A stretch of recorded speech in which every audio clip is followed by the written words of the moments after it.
اور نمبر 2 نقطہ یہ ہے کہ میں نے آپ کو بتایا تھا یہ الفاظ قرآن مجید میں 4 مرتبہ آئے، لیکن جب حضرت ابراہیم اور حضرت اسماعیل کے دعا میں الفاظ آئے ہیں ان میں ترتیب مختلف ہے۔ ربنا وبعث فیہم رسولا منہم یتلو علیہم آیاتک وَيُعَلِّمُهُمُ الْكِتَابَ وَالْحِکْمَةَ وَيُزَکِّیہم۔ یہ یعلمہم الکتاب والحکمہ اس کو پہلے لا کر اور تزکیہ جو ہے اس کو آخر میں رکھا تھا حضرت ابراہیم اور حضرت اسماعیل نے علیہم الصلاۃ والسلام۔ لیکن قرآن مجید میں اللہ کی طرف سے 3 دفعہ یہی آیت آئی، سورہ بقرہ میں بھی آئی، کما ارسلنا فیکم رسولا منکم یتلو علیکم آیاتنا ویزکیکم، یا یزکی پہلے ہو گیا ہے، اور یعلمہم الکتاب والحکمہ وہ بعد میں آیا ہے۔ یہی ترتیب پھر سورہ جمعہ میں ہے، یہی ترتیب سورہ آل عمران میں ہے، لقد من اللہ علی المؤمنین اذ بعث فیہم رسولا منہم یتلو علیہم آیاتہ ویزکیہم ویعلمہم الکتاب والحکمہ، اور وہی ہم یہاں پڑھ رہے ہیں، هو الذی بعث فی الامیین رسولا منہم یتلو علیہم آیاتہ ویزکیہم ویعلمہم الکتاب والحکمہ۔ اس میں کیا حکمت ہے؟ اگر تو ایسا ہوتا کہ 2 مرتبہ وہ ترتیب ہوتی 2 مرتبہ یہ ہوتی تو ہم کہتے کہ برابر ہے، اس میں کوئی فرق نہیں۔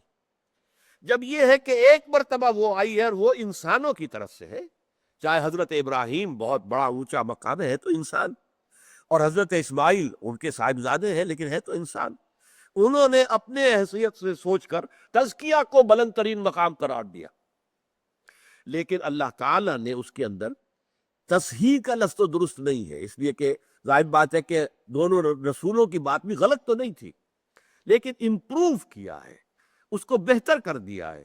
اور وہ امپروومنٹ کیا ہے کہ تزکیہ پہلے اور تعلیم و کتاب حکمت بعد میں۔ کیوں؟ جب تک نیت خالص نہ ہو چکی ہو علم کا حصول بیکار ہے، بلکہ نقصان دہ ہے۔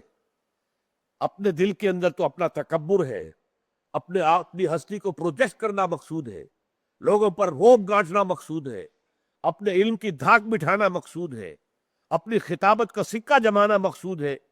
ایسے آدمی کے لیے علم جو ہے وہ مفید ہونے کی بجائے مضر ہو جاتا ہے، وہ اسے استعمال کرتا ہے اپنے ان مقاصد سیئہ کے لیے۔ تو تزکیہ ہوگا، نیت درست ہو چکی ہوگی، تب علم کا حصول مفید ہوگا۔ علم را بر تن زنی مارے بوت، علم را بر دل زنی یارے بوت، یہ بھی مولانا روم کا شعر ہے۔ علم کو اگر اپنے تن کے لیے استعمال کرو گے تو یہ سانپ بن جائے گا تمہارے لیے، اور علم کو اگر دل کے اوپر استعمال کرو گے تو یہ تمہارا یار ہوگا، دوست ہوگا۔ علم را بر تن زنی مارے بوت، مار سانپ کو کہتے ہیں، علم را بر دل زنی یارے بوت۔